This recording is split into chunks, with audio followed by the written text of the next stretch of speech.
नमस्ते बच्चों। ठाणे महानगर पालिका शिक्षण विभाग में आपका वर्चुअल क्लासरूम में स्वागत है। मैं वनिता वंजारी, विषय तज्ञ, ठाणे महानगर पालिका। आज आपको एक नया पाठ हम लोग पढ़ने वाले हैं। तो ये देखो, मैंने आपके लिए क्या लाया है। आपको बताया ना, दादी माँ के बटवे रहते थे। दादी माँ हर तरह के चीज़ हमारे लिए लाया करती थी। तो मैंने यहाँ पे कुछ चीज़ें लाई हुई है। कुछ आप सब लोग देख रहे होंगे, चिट्ठियाँ हैं मेरे हाथ में, ये देखो। और मैंने क्या निकाला है, ये मेरे हाथ में क्या है, ये देखो। और इस वाले पिटोरे में क्या निकला है, ये भी आप देखो। ये मुझे चिट्ठी मिली है। चिट्ठी आई है, चिट्ठी आई है, चिट्ठी आई है, चिट्ठी आई है। बड़े दिनों के बाद हम बेवतनों को याद, बड़े दिनों के बाद हम बेवतनों के याद, मत वतन की मिट्टी आई है। चिट्ठी आई है, चिट्ठी आई है। आप सब लोग समझ गए होंगे कि आज हम जो पढ़ने जा रहे हैं उसका नाम है ये चिट्ठी। ये जो हम देख रहे हैं पोस्ट कार्ड और ये अंतर्देशीय कार्ड, इससे हमें पता चलता है कि आज का हमारा टॉपिक है पत्र लेखन। तो इसी पत्र के बारे में आज मैं आपको बताने वाली हूँ। आप सबने देखा है क्या ये पत्र, अंतर्देशीय कार्ड? देखो, यहाँ पे हमारी पहली महिला पंतप्रधान इंदिरा गांधी, इनका फोटो भी है। और इस प्रकार से इसे हम लोग अंतर्देशीय कार्ड बोलते थे। इसमें जगह बहुत रहती थी और ये पत्र लिखने के बाद हम बहुत कहीं पे भी हमारा पत्र जाता था। और दूसरा बताया है ये पोस्ट कार्ड। इसका भी हम लोग यूज करते थे। अभी आप सब बच्चे, आप सबको पता भी नहीं होगा कि पत्र क्या होते थे, पत्र कैसे किया पत्र लेखन क्या होता था। तो ये जो हम देख रहे हैं, क्योंकि आज का आपका जमाना क्या हो गया है, आप सब लोग स्मार्ट होने जा रहे हो। तो आप सबको ये क्या है, ये पत्र के बारे में आप सबको इतना पता नहीं है, लेकिन आज भी हमारे जीवन में ये पत्र का महत्व बहुत ही है। इसके बारे में आज हम पढ़ने वाले हैं। यहाँ पे आपको चित्र में दिख रहा है, देखो ये पत्र जो मैंने आपको यहाँ बताया है, उसी के बारे में ये पत्र लेखन क्या रहता है वह हम पढ़ने वाले हैं। तो ये देखो, ये रामू नाम का किसान है।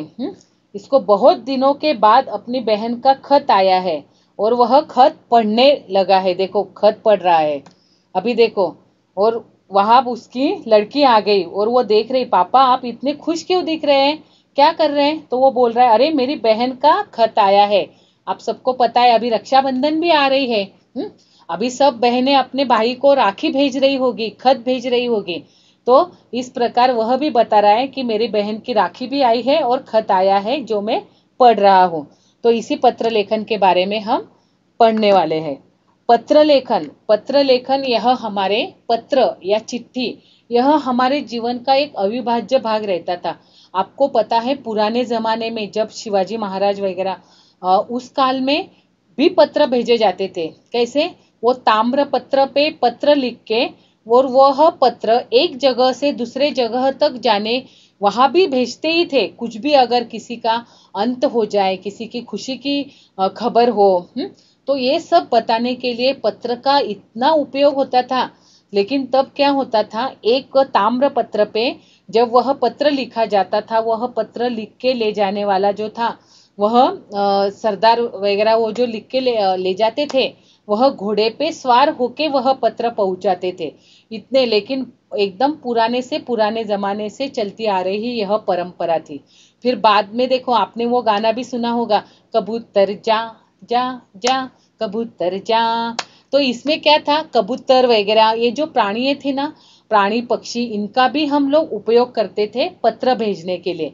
लेकिन जैसे जैसे टेक्नोलॉजी बढ़ती गए, तंत्रज्ञान का विकास होता गया, तभी क्या हो गया, ये पत्र लेखन उतना ही फास्ट होने लगा। अभी हमारे ज़माने में तो हम लोग ये पोस्ट कार्ड या अंतर्देशीय कार्ड इसके ज़रिए ही एक दूसरे से बात करते थे, लेकिन अभी आप लोग सब क्या, अभी इंटरनेट का ज़माना आ गया है। अभी इंटरनेट के ज़माने में सब लोग क्या होने लगे हैं, स्मार्ट हो रहे हैं। अभी हम व्हाट्सएप पे, ईमेल करके, इंस्टाग्राम पे या फेसबुक पे हम मैसेज डाल सकते हैं, लेकिन तभी भी पत्र का उतना ही महत्व है। तो इस पत्र के बारे में आज हम पढ़ने वाले हैं। तो यह पत्र क्या रहता है वह हम सब ने देखा, लेकिन इस पत्र की भी बहुत सारी विशेषताएं रहती है। ये पत्र लेखन क्या रहता है ये सब हम देखेंगे। पत्र की भाषा कैसी होनी चाहिए, हमें जब पत्र लिखना होता है तो इस पत्र की भाषा कैसी होनी चाहिए, सरल और स्पष्ट होनी चाहिए। पत्र की भाषा भी कैसी होनी चाहिए, सरल स्पष्ट। यानी पत्र आपको पता है, आपने इंदिरा गांधी जी के पत्र पढ़े होंगे, महात्मा गांधी जी के, पंडित नेहरू के। इन्होंने ये लोग जब जेल में थे, जैसे विनायक दामोदर सावरकर, इन्होंने भी जेल में रहकर भी पत्र लिखे थे, और आज वह सब पत्र हैं हमें पाठ्यक्रम में पढ़ने के लिए आते। इतना इनका महत्व रहता है। लेकिन उनकी भाषा कैसी थी फिर महात्मा गांधी की या इंदिरा गांधी की, स्पष्ट और सरल थी, जो आज हम पढ़ते हैं। बाद में उसकी कुछ विशेषताएं हैं वह देख रहे हैं हम। पत्र में जो बातें लिखी जानी चाहिए, उनके अर्थ समझने में गलती ना हो। यानी हमने जो कुछ भी लिखा है वह क्या होना चाहिए, वो समझने में सामने वाले को गलती से भी अलग ना लग पाए, इसीलिए उसकी बातें सरल होनी चाहिए। वाक्यों की संरचना भी उलझी हुई और दोषपूर्ण नहीं होनी चाहिए। संरचना, जो वाक्य हमें पत्र में लिखना होता है वह स्पष्ट होना चाहिए, उलझने वाला नहीं होना चाहिए। और पत्र कैसे होना चाहिए, संक्षिप्त। यहाँ पे देखो, यह पोस्ट कार्ड रहता था ना, यहाँ पे एकदम थोड़े से ही बातों में, यानी जो कुछ इंपॉर्टेंट है वही लिख के भेज दिया करते थे। बाद में यह अंतर्देशीय, यानी अपने दोस्त को, बहन को, अपने मम्मी पापा को लिखने के लिए इस पत्र का यूज करते थे। तो इस प्रकार पत्र की भाषा कैसी होनी चाहिए। और फिर बाद में हम देखते हैं कि पत्र में और कौन कौन से चीजें रहनी चाहिए। एक है पत्र, यह एक क्या है, कला है। हमने देखा है हमारी चित्रकला रहती है, हमारे बोलने की कला रहती है, अलग अलग कला हम देखते हैं। हाँ, अभी आपने देखा कि निबंध लिखने की भी एक कला रहती है, वैसे ही पत्र क्या है उसकी भी एक कला रहती है। जैसे ही निबंध में हमें अच्छे अच्छे सुविचार, अच्छे अच्छे वाक्यों को डालना पड़ता है, उसी तरह पत्र लेखन भी यह क्या है, सृजनात्मक कला है, और इसका विकास हमें करना रहता है। तो पत्र लिखते समय हमें कौन कौन सी बातों का ध्यान रखना चाहिए वह भी हम देखते हैं। पत्र की भाषा तो हमने सरल होनी चाहिए देखा है। पत्र लिखते समय अपनी बात संक्षेप में, यानी ज्यादा से ज्यादा नहीं लिखना है, शॉर्टकट में लिखना है। पत्र में लिखने वाले का पता, दिनांक और अवश्य देना चाहिए। पत्र वाले का पता, यानी जो लिख रहा है उसका पता भी और दिनांक भी देनी चाहिए, क्योंकि पत्र कितने दिनों के बाद पहुंचने वाला है ये पता नहीं रहता है, इसीलिए यह बहुत इंपॉर्टेंट रहता है। पत्र के शुरू में संबोधन तथा अभिवादन का भी प्रयोग करना चाहिए, जो हम आगे देखने वाले हैं। तो इस प्रकार पत्र लिखते समय शुद्ध तथा स्वच्छ लेख का ध्यान रखना चाहिए। यानी पत्र हम जब लिखते हैं तो हमारे हस्ताक्षर भी बहुत अच्छे रहने चाहिए, नहीं तो हमने कैसे भी लिख दिया और सामने वाले को अगर वह पढ़ ही नहीं सका तो वह कुछ काम का नहीं रहता। तो यह पत्र लिखते समय हमें किन किन बातों का ध्यान रखना चाहिए यह हमने देखा। अभी हम आगे देखते हैं कि इस पत्र के कितने प्रकार होते हैं। तो इस पत्र के 2 प्रकार होते हैं, अनौपचारिक पत्र और औपचारिक पत्र। तो अनौपचारिक पत्र क्या है यह हम देखेंगे। अनौपचारिक पत्र उन व्यक्तियों के लिए भेजे जाते हैं जो हमारे नजदीकी रहते हैं, हमारे पारिवारिक रिलेशंस उनमें आते हैं, उन्हें हम अनौपचारिक पत्र भेजते हैं। जैसे हमारे माता पिता, गुरुजन, हमारी बहन, हमारे भाई, हमारे दोस्त, हाँ, या हमारे नजदीकी रिश्तेदार जो रहते हैं उन्हें हम क्या करते हैं, अनौपचारिक पत्र भेजते हैं। और इसमें बधाई, शुभकामनाएं, ऐसे बहुत सी बातें रहती है, यह सब हम अनौपचारिक पत्र में देखते हैं। तो इस अनौपचारिक पत्र के भी देखो प्रकार बताए हैं। शुभकामना पत्र, बधाई पत्र। शुभकामना पत्र यानी क्या, किसी को हमें कुछ विश करना है, किसी के अच्छे दिनों के बारे में, या किसी का बर्थडे आ रहा है तो उसको जन्मदिन की बधाई देनी है, तो वह बधाई भी दे सकते हैं, शुभ कामना भी दे सकते हैं। किसी को अच्छे मार्क्स मिले 10वीं में तो उसको भी हम शुभ कामना देते हैं। फिर बाद में आता है आभार या धन्यवाद पत्र। किसी ने हमें जन्मदिन पर विश किया, जन्मदिन का पत्र भेजा, तो उनको हमें क्या करना पड़ेगा, आभार देना पड़ेगा। किसी ने हमें कुछ गिफ्ट दिया तो उसको हम आभार या धन्यवाद पत्र कहते हैं, वो भी आता है। निमंत्रण पत्र, मेरे घर में अगर कोई फंक्शन है, किसी की शादी है, तो शादी का भी हम निमंत्रण पत्र के द्वारा दे सकते हैं। किसी का बर्थडे होता है तो उसका भी हम निमंत्रण देते हैं। प्रार्थना पत्र, अभी मैं स्कूल में पढ़ रही हूँ और स्कूल में पढ़ते वक्त क्या हो जाता है कि एक आध बार क्या हो गया, मेरे को बुखार वगैरह आ गया, तो फिर मुझे मेरे टीचर को क्या करनी है, प्रार्थना करनी है कि मुझे एक दिन की छुट्टी मिल जाए स्कूल से, तो इसे हम प्रार्थना पत्र कहते हैं। बाद में आता है अनुमति पत्र। किसी काम के लिए अगर हमें परमिशन चाहिए, हम लोग बाहर सीख रहे हैं और पापा जी को, हमारे पिताजी जो रहते हैं, तो हमें सैर के लिए जाना है, स्कूल की सैर जाने वाली है और उसमें हमें जाना है, तो फिर हम क्या बोलेंगे, हमारे पिताजी को बोलेंगे कि हमें सैर पे जाना है, तो फिर हम अनुमति पत्र मांगेंगे, तो वो क्या हो गया, हमारा अनुमति पत्र। शोक संवेदना या सहानुभूति पत्र। शोक संवेदना, कई बार क्या होता है कि घर के कोई बुजुर्ग आदमी वगैरह मर जाते हैं, तो उनके बारे में भी हमें क्या करना पड़ता है, शोक संदेश देना पड़ता है। तो वह जो था, शोक संदेश देने के लिए भी हमें इस पोस्ट कार्ड का यानी इस पत्र का उपयोग होता है। बाद में आता है सुझाव या सलाह पत्र। अगर हमें हमारे छोटे भाई बहन इनको कुछ सुझाव देना है पढ़ाई के बारे में, नौकरी के बारे में, तो इसके बारे में भी जब हम बताते हैं तो वह आता है हमारा सलाह पत्र या सुझाव पत्र। तो इस प्रकार यह अनौपचारिक पत्र के 8 प्रकार हमने देखे। अभी पत्र में और क्या क्या रहता है, अनौपचारिक पत्र में क्या क्या आता है, वह हम देखेंगे। तो अनौपचारिक पत्र में पत्र लेखक का नाम एवं पता रहता है। जो पत्र लिखने वाला रहता है ना, उसका नाम और उसका पता भी यहाँ रहता है। दिनांक, वह तो बहुत इंपॉर्टेंट है। बाद में संबोधन, अभिवादन, विषय का स्पष्टीकरण और समापन, इस प्रकार के भाग पत्र में रहने चाहिए। अभी इसका हम आगे देखते हैं और क्या क्या रहता है उसमें। तो यह अनौपचारिक पत्र का प्रारूप है, तो वो क्या क्या है वह भी हम आगे देखेंगे।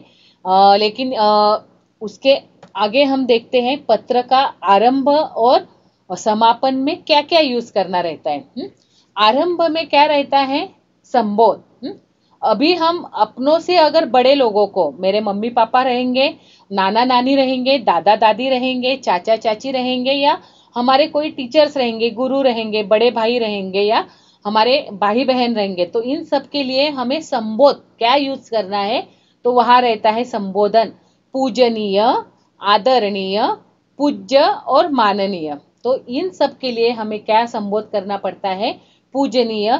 पूजनीय भी कर सकते हैं, आदरणीय भी कर सकते हैं, या सिर्फ पूज्य या सिर्फ माननीय भी हम लिख सकते हैं हमारे से बड़ों के लिए।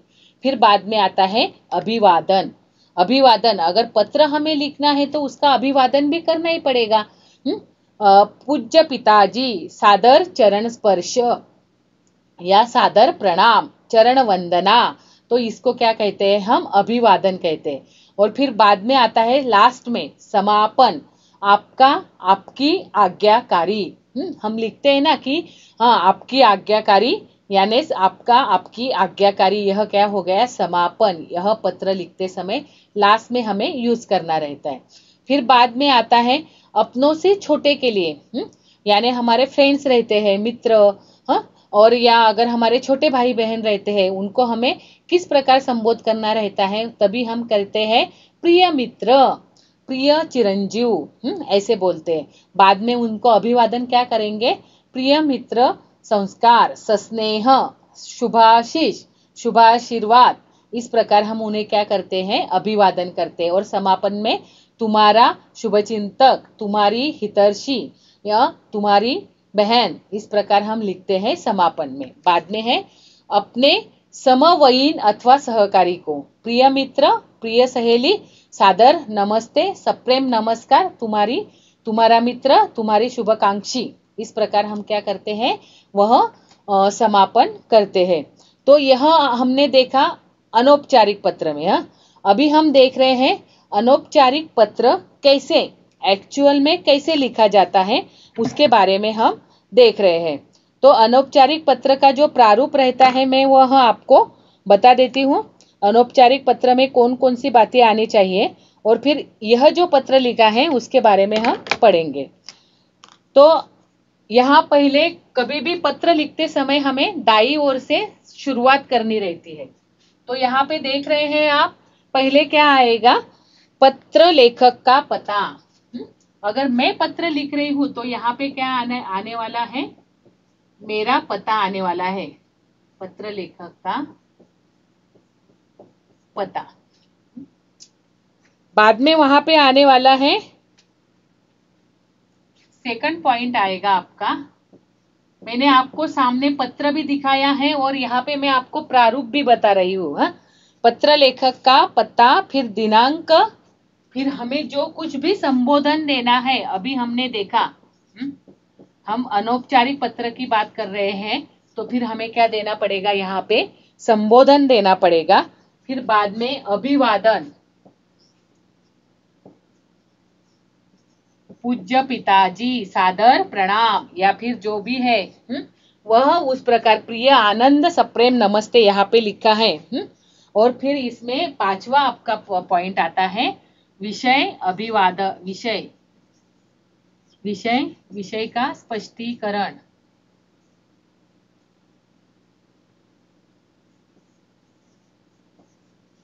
ये जो आपका आता है विषय का स्पष्टीकरण आ रहा है।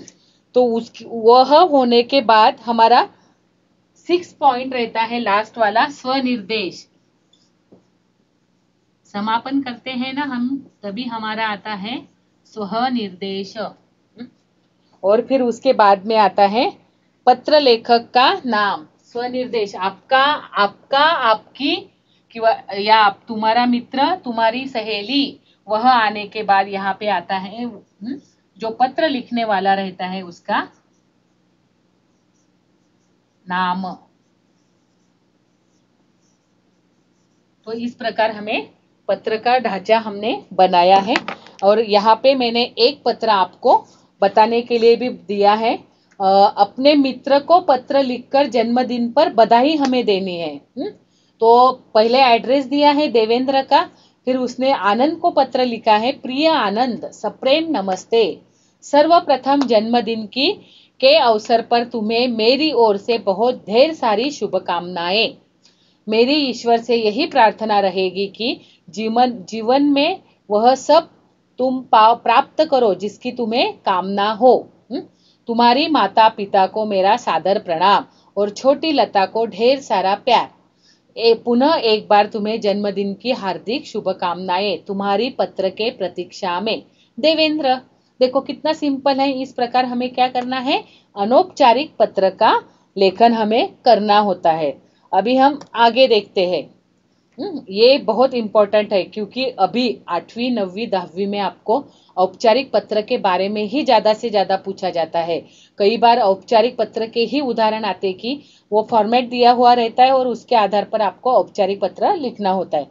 औपचारिक पत्र जिन व्यक्तियों को आप व्यक्तिगत या पारिवारिक संबंध से नहीं पहचानते लेकिन उन्हें आपको पत्र लिखना पड़ता है, तो कौन कौन से रहते हैं ऐसे लोग, सरकारी रहते हैं, सरकारी कार्यालयों में रहते हैं, अलग अलग सरकारी कार्यालय रहते हैं, कई बार हमें रेलवे स्टेशन पे, बैंक में, हर जगह पे हम काम करने जाते हैं तो हमें पत्र का इम्पोर्टेंट रहता ही है, पत्र ही देना पड़ता है। एक एप्लीकेशन बोलते हैं, एक पत्र वो मांगते हैं तभी हमारा काम क्या होता है। तो यह पत्र कौन कौन से आता है, ये देखिए, एक है प्रार्थना पत्र, दूसरा है कार्यालयीन पत्र। प्रार्थना पत्र, अगर हमें किसी को रिक्वेस्ट करनी है, अगर मेरे बिल्डिंग में मैं 8th क्लास में पढ़ रहा हूँ, मेरी बहन 10वीं में है और बाहर क्या है, बहुत सारा शोर मचाया हुआ रहता है, लाउड स्पीकर का आवाज रहता है, तो वह कम करवाने के लिए हमें क्या करना पड़ेगा, मेरा जो ऑफिस है वहां का उनके अफसर को बताना पड़ेगा। तो उसके लिए मुझे क्या करना पड़ेगा, प्रार्थना करनी पड़ेगी, इसलिए वह प्रार्थना पत्र रहता है। बाद में आता है कार्यालयीन पत्र। जो कार्यालय रहता है ना, सरकारी कार्यालय रहते हैं, जैसे एजुकेशन डिपार्टमेंट रहता है या अलग अलग बहुत डिपार्टमेंट, उन सब में भी क्या रहते हैं, सरकारी कार्यालयों में यह पत्र लगता है। फिर आवेदन पत्र, हमें छुट्टी मांगनी हो या फिर कुछ हमारा काम हो और उसके लिए हमें क्या करते हैं, आवेदन मांगना पड़ता है। संपादक के नाम पत्र, अखबार के जो संपादक वगैरह रहते हैं, उन्होंने अगर कुछ गलत बात पेपर में डाल दी या फिर उनको कुछ बात डालने के लिए बोलना हो तो वह संपादक के नाम पत्र रहता है। फिर बाद में सुझाव एवं शिकायत पत्र, जो मैंने पहले आपको बताया कि हाँ, आपको किसी पर्टिकुलर आदमी के बारे में या किसी और के बारे में या फिर मोहल्ले के लोगों के बारे में शिकायत करनी हो तो वह शिकायत पत्र रहता है। और अन्य ढेरों सारे पत्र हमें रहते हैं। अभी अगर आप देख रहे हो ईमेल का जमाना है, ईमेल में भी हमें पत्र ही लिख के डालने होते हैं।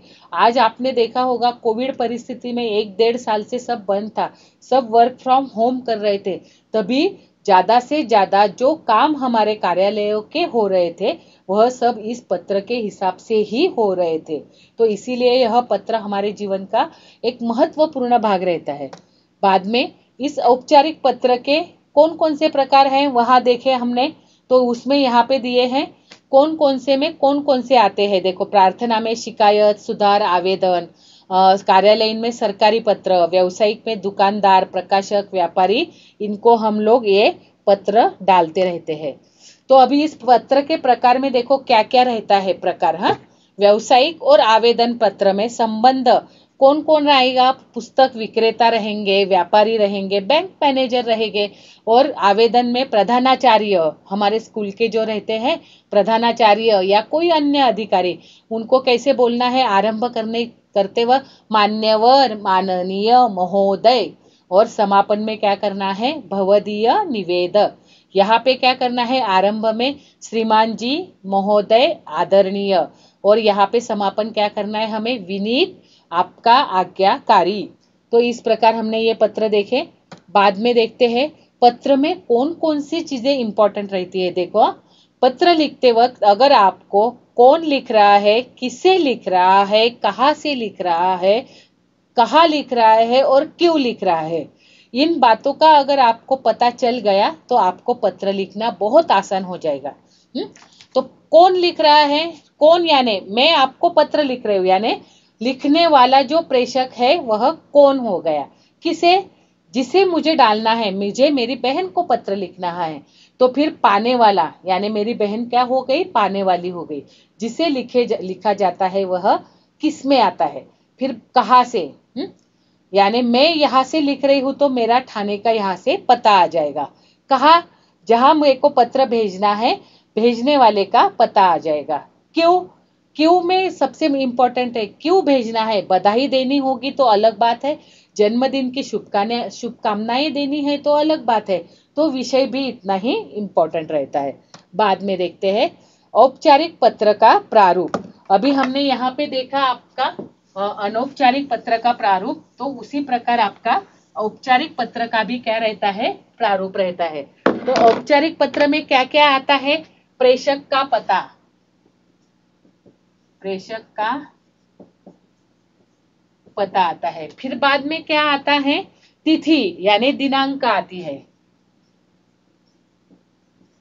उसको हम क्या कहते हैं, दिनांक। इसके बाद में सबसे इंपॉर्टेंट रहता है सेवा में,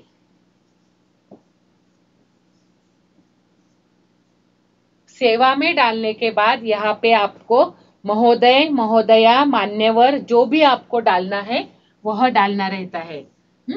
देखिए ये बहुत इंपॉर्टेंट रहता है, यहाँ से यहाँ तक। हाँ, आपको एक यहाँ से यहाँ तक अगर आपने लिख लिया है तो इसको आपको 2 मार्क्स मिलते हैं सेवा में। फिर यह सेवा में लिख दिए माननीय, महोदय। फिर उसके बाद आता है यहाँ पे आपका विषय, विषय भी बहुत इंपॉर्टेंट रहता है। यहाँ हमें क्या रहता है, यह औपचारिक पत्र होने के कारण यहाँ पे हमें 2 वाक्य में ही विषय डालना रहता है। जो कुछ भी हमें डालना है, अगर हमें छुट्टी चाहिए या फिर कुछ मांगनी करनी है तो उसके लिए हमें 2 शब्द में, यहाँ 2 वाक्य में ही विषय डालना पड़ेगा। बाद में यहाँ पे आ गया माननीय, महोदय,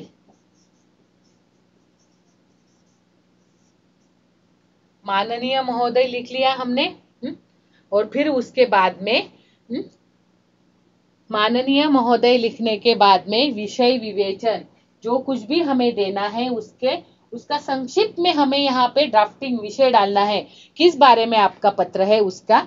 और फिर लास्ट में आपका आता है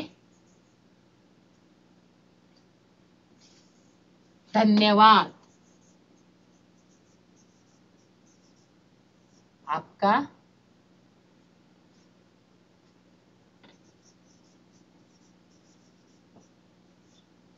आपका भवदीय। धन्यवाद के बाद आता है आपका भवदीय। तो इसको 2 मार्क्स रहते हैं।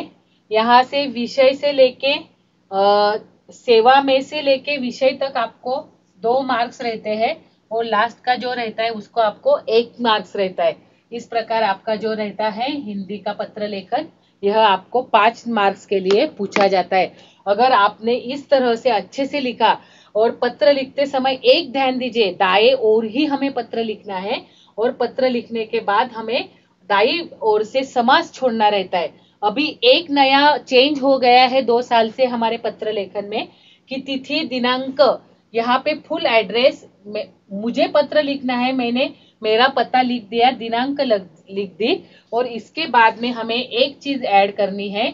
यह सबसे इंपॉर्टेंट चीज है, हमारा मेल आईडी, ईमेल आईडी। आजकल यह बहुत चल रहा है कि ईमेल आईडी के सिवाय हम पत्र भेजते ही नहीं है, और इस ईमेल आईडी को भी इसमें मार्क्स में इंक्लूड किया हुआ है। अभी हम देखते हैं कि इसमें क्या क्या आता है। ये हमने प्रारूप देखा है, अभी हम असल में हमारा पत्र क्या है वह देखते हैं। अभी यह पत्र जो है आपको जो दिख रहा है सामने, इस पत्र में विद्यालय में अधिकाधिक खेल का सामान मंगवाने हेतु पत्र मांग रहा है। यानी हमारे जो विद्यालय में जो है, उसको विद्यालय के एक लड़का, वह खेल का जो सामान है वह बहुत कम पड़ रहा है, इसीलिए वह खेल का सामान मंगवाने हेतु हम आवेदन कर रहे हैं। तो यहाँ पे पहला लिखा है, सेवा में प्रधानाचार्य महोदय, DAV पब्लिक स्कूल का नाम है, हाँ, जनकपुरी दिल्ली, वहां से यह पत्र भेजा जा रहा है। नीचे है तारीख दी हुई है 23 अप्रैल 2020, और फिर बाद में विषय है हमारे विद्यालय में अधिकाधिक खेल का सामान मंगवाने हेतु, ये हो गया। फिर बाद में है महोदय, मैं आपके विद्यालय के कक्षा 10वीं का छात्र हूँ। यहाँ 10वीं का पत्र है, आप 8वीं का छात्र भी लिखते हैं, आप जिस कक्षा में पढ़ रहे हो उस कक्षा का आप नाम डाल सकते हैं, लेकिन हमारे जो लगातार काम रहते हैं विद्यालय के 10वीं के बच्चे ही करते हैं, तो 10वीं का छात्र हूँ तथा खेल कूद का भी कप्तान हूँ। महोदय, हमारा विद्यालय शिक्षा एवं सांस्कृतिक गतिविधियों के लिए पूरे क्षेत्र में जाना जाता है, लेकिन खेल कूद के क्षेत्र में हम अभी भी पिछड़े हुए हैं। इसका सबसे बड़ा कारण यह है कि हमारे पास खेल कूद के सामान की कमी है, इसलिए हमारे विद्यार्थी अच्छी तरह अभ्यास नहीं कर पाते। अतः आपसे अनुरोध है कि इस विषय पर गंभीरता से विचार करें और जल्दी से जल्दी खेल कूद की सामान का प्रबंध करें।